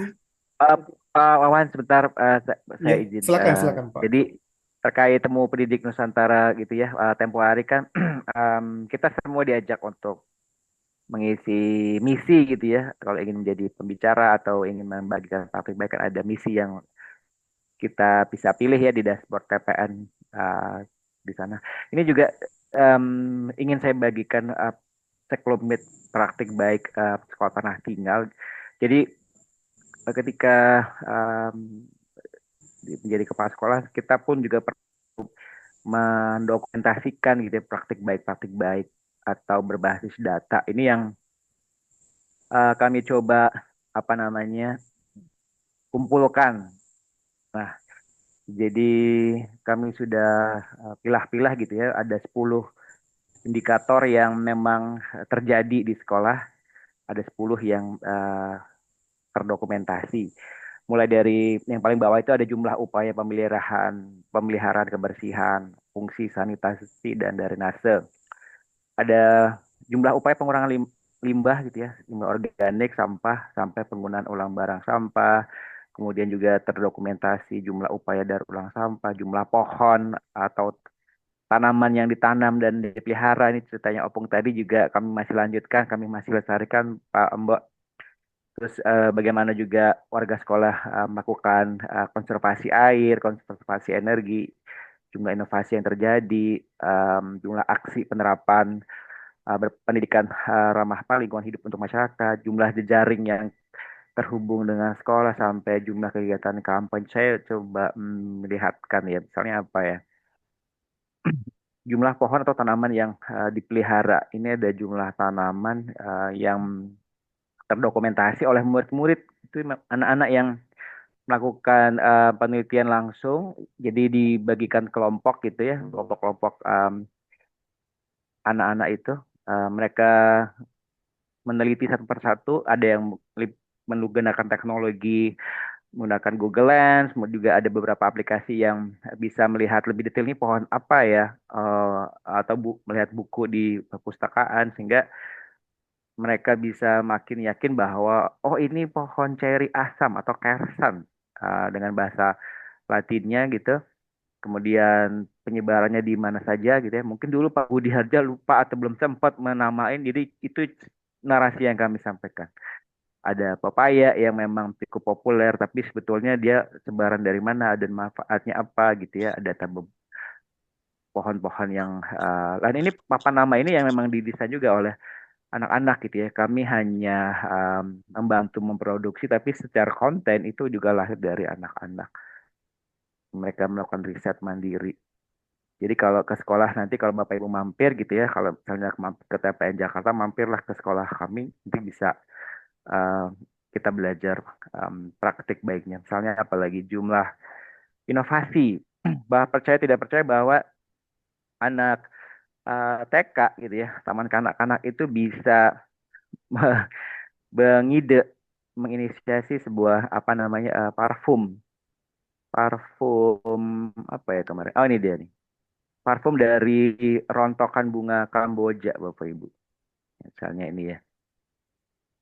Jadi ini anak-anak KBTK tuh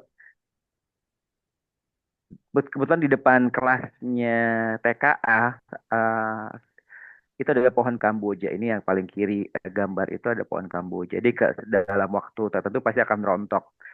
Um, di pembelajaran tentang aku dan lingkungan, guru temanya tuh guru memang sudah merancang di modul ajarnya atau RPP-nya juga memang menyasar topik itu. Bagaimana ya bunga Kamboja ini bisa nggak sih menjadi sesuatu yang bermanfaat untuk diri kita atau lingkungan. Jadi kan begitu ya, kalau pembelajaran berbasis inquiry, anak ditanya ditanya pertanyaan pemantik gitu ya. Ada yang bilang untuk upacara agama tertentu, agama Hindu, apalagi ada yang bisa dibuat jadi apa namanya wangian. Nah, lalu bisa buat parfum, Bu. Jadi ada satu anak yang memang cerita bahwa orang tuanya memang ada memiliki parfum atau minyak wangi yang memang salah satu bahan bakunya bunga Kamboja. Jadi apa terjadi percakapan gitu ya. Jadi siklus pembelajaran berbasis inquiry dan pembelajaran berbasis proyeknya pun juga secara organik gitu ya ditumbuhkan. Kalau di TK kan mungkin perlakuannya nggak belum bisa seperti di SD, SMP atau SMA yang memang di set gitu ya. Minggu depan kita akan itu ya set up untuk IBL-nya. Tapi kalau di TK itu memang harus organik mas, ya gitu ya. Bahwa mereka sedang berada di fase finding, menemukan. Nanti masuk lagi ke fase bayangkan. Bayangkan ide apa yang bisa kita atau kalian pikirkan ya untuk si limbah bunga Kamboja ini. Makanya kan kepikiran ide untuk membuat parfum. Terus gimana ya cara membuatnya? Mereka riset di internet sekolah, di laboratorium sekolah, di buku gitu ya. Jadi kita kumpulkan itu bahan-bahan eksperimennya. Oh, ternyata perlu ada ininya apa namanya bahan pengawet organik. Oh, itu bisa dipakai apa ya? Nah, jadi makanya di sini ada apa namanya essential oil yang cukup aman untuk anak-anak dan organik gitu ya. Nah, terjadilah eksperimen siklus eksperimen, tahapan eksperimen itu juga kami terapkan mulai dari membuat pertanyaan, membuat hipotesis, coba-coba anak coba langsung berapa banyak bunga yang harus direndam gitu ya untuk menghasilkan rendaman atau cairan parfum dan seterusnya dan seterusnya. Dan itu kita pamerkan di puncak tema semester 1 gitu ya. Orang tuanya kita undang dan orang tuanya kagum gitu bahwa anak TK tuh bisa menjadi periset cilik yang mungkin ya dulu TK kita nggak kebayang. Tapi dengan memang pendekatan belajar yang khusus gitu ya, PBL itu bisa bisa terjadi. Ya, apalagi jika dihubungkan dengan konteks lingkungan sekolah. Ada lagi misalnya jumlah konservasi gitu ya. Kita juga kan ingin mereka itu bisa menjadi lagi-lagi gitu ya problem solver di dunia. Ini misalnya situasi ini sekolah kami itu Bapak Ibu tidak semua gedungnya tidak dilengkapi dengan pendingin udara. Jadi akan cukup gerah panas gitu ya walaupun di kelas ada kipas angin manual. Jadi itu juga menjadi pertanyaan calon orang tua baru ketika ingin jadi warga sekolah tengah tinggal. Tapi nggak ada AC-nya Pak Heri. Ya memang salah satu misi kami adalah mengurangi emisi karbon Bapak Ibu. Bagaimana anak-anak itu bisa lebih sehat terpapar sinar matahari. Ini emang neonnya nyala waktu itu saya juga yang observasi. Jadi gurunya pun juga memantik dengan apa pertanyaan provokatif gitu ya.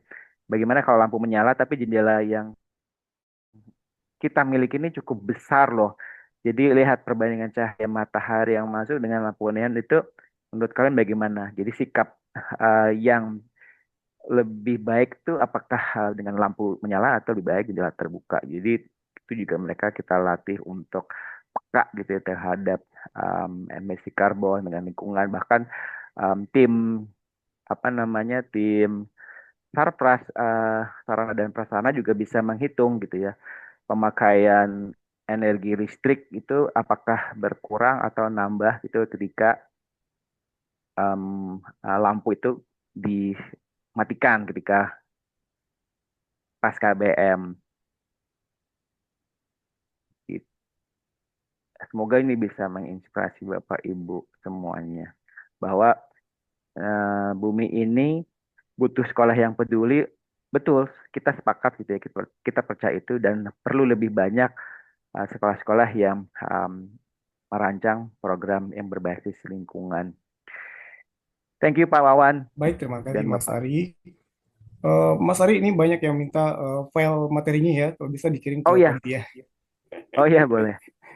Ya, baik Walaupun Bapak dan ya, Ibu ya. guru, Nanti saya mungkin rapikan dulu masih, ya. Ya.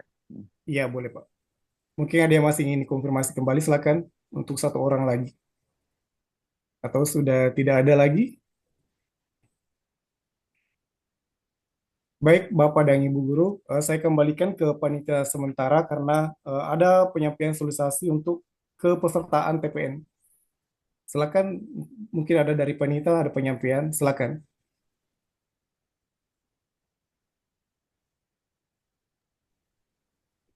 Baik, terima kasih Pak Wawan mendahului teman-teman yang lain. Eh, izin menyampaikan apa suara saya terdengar? Jelas Pak, sangat Jelas. jelas. Oke, Jelas, jelas. ya. Eh, ini menyampaikan rencana kegiatan kita di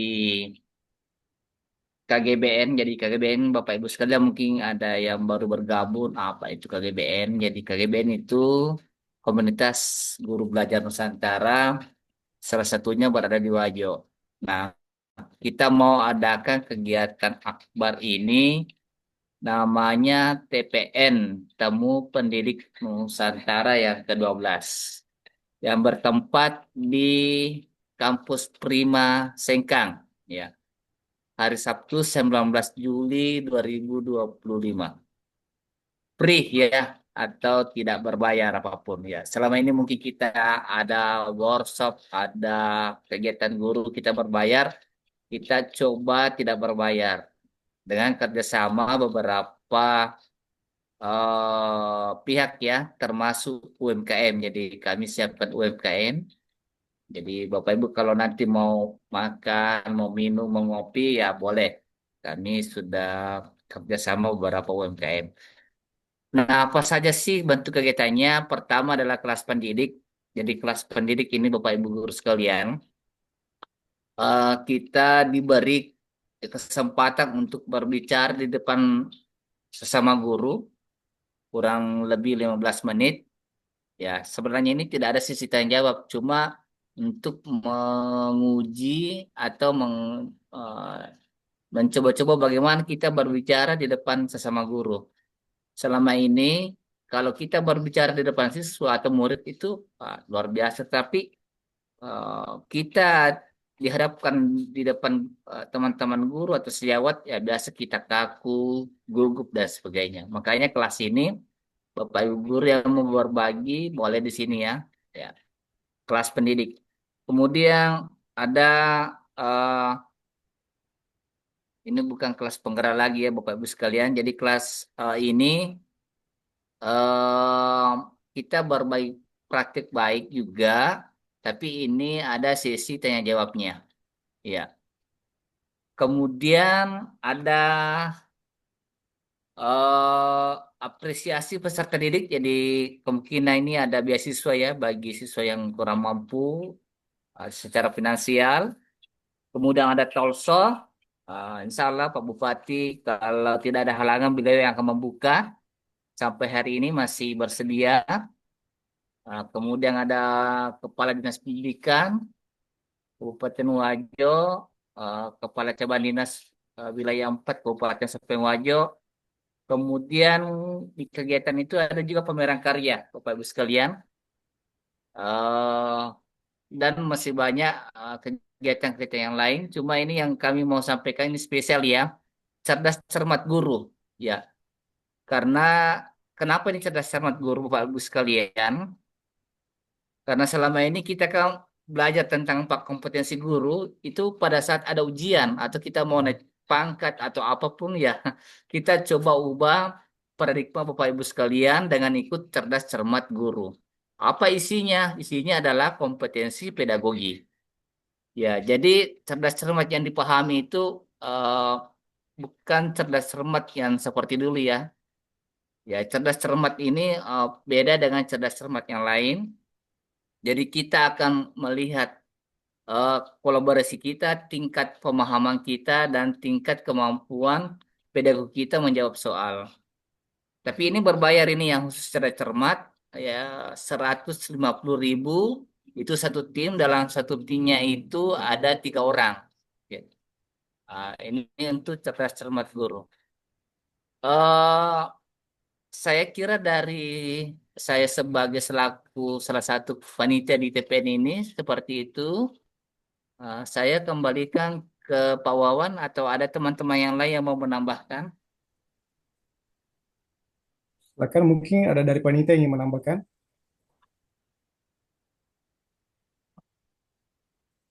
Ada ya? Ya. Di kolom chat Tidak juga ada Pak Ji, Wawan aman di sini. kita. Di kolom chat ada juga daftar hadir ya, Iya. daftar hadir Bapak Ibu sekalian. Nanti kami akan laporkan ke eh, Pak Korwil siapa-siapa yang hadir ya, terutama di teman-teman di Kanestolo banyak juga silat hadir. Oh iya. Oke, ada Pak Yes. Asri. Pak Saya Sri, silakan kembalikan Pak ke Sri. moderator. Ya, ini langsung saja to the point karena kita waktu ya.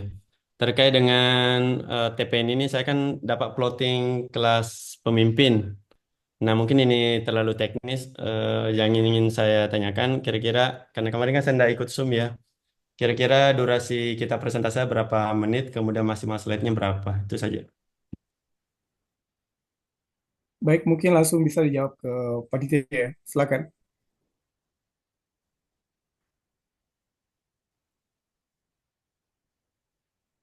Tapi Pak Munawir, Oke,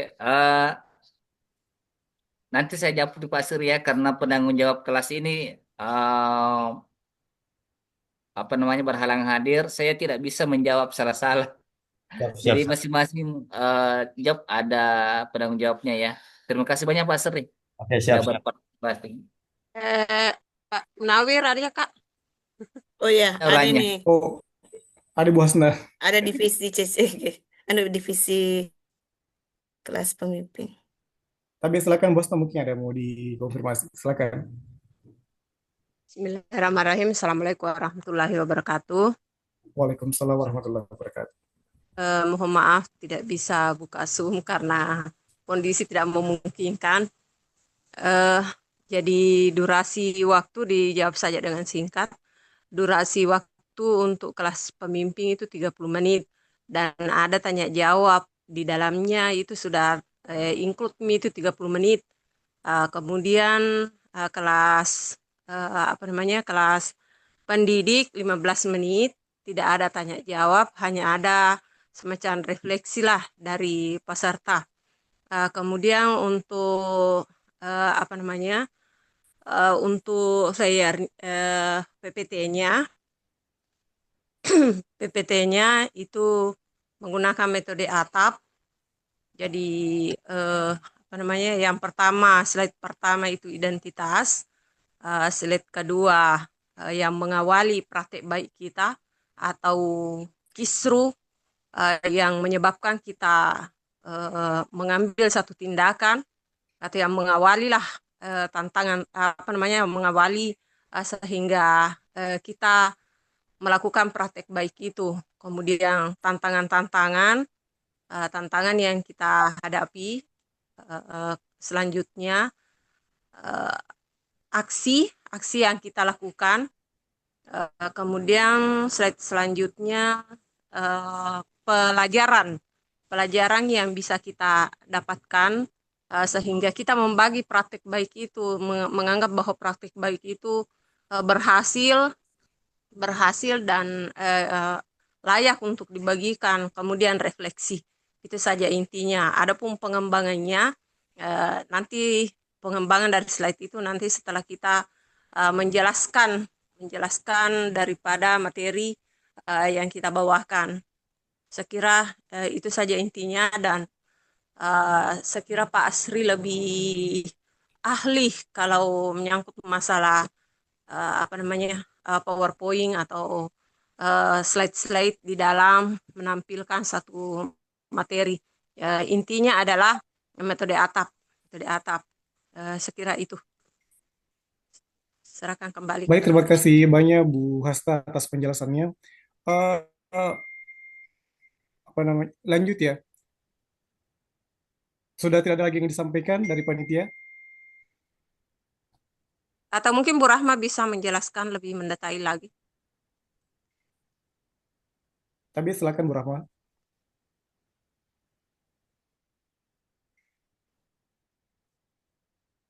Bu Rahma lagi di barak, jadi tidak bisa menjelaskan. Oh. Baik, Bapak dan Ibu Guru, di kolom chat ada link daftar hadir, silakan diisi.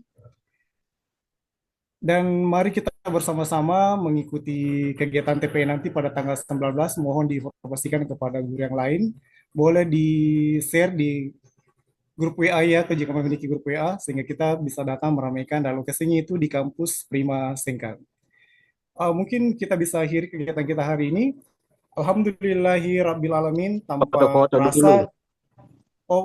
Untuk foto-foto mungkin bisa ke panitia karena bermasalah tombol print screen-nya untuk laptop saya. Saya Pak Oleh siap, Pak Pak. Wawan. Ya, silakan. Tabe izin Pak moderator. Bapak Ibu silakan aktifkan kameranya, pasang wajah termanis dan tergantengnya, saya foto ya. 1, 2, 3. Ini slide pertama ya. Kita ke selanjutnya, kedua. 1, 2, 3. Ya, oke. Terima kasih. Sudah, Pak. Baik, terima Sudahnya, kasih. Pak. Terima kasih, Bu Fatma. Nanti foto-fotonya dikirim di grup. Baik, saya tutup. Alhamdulillahirrabbilalamin. Tanpa terasa, Alhamdulillah.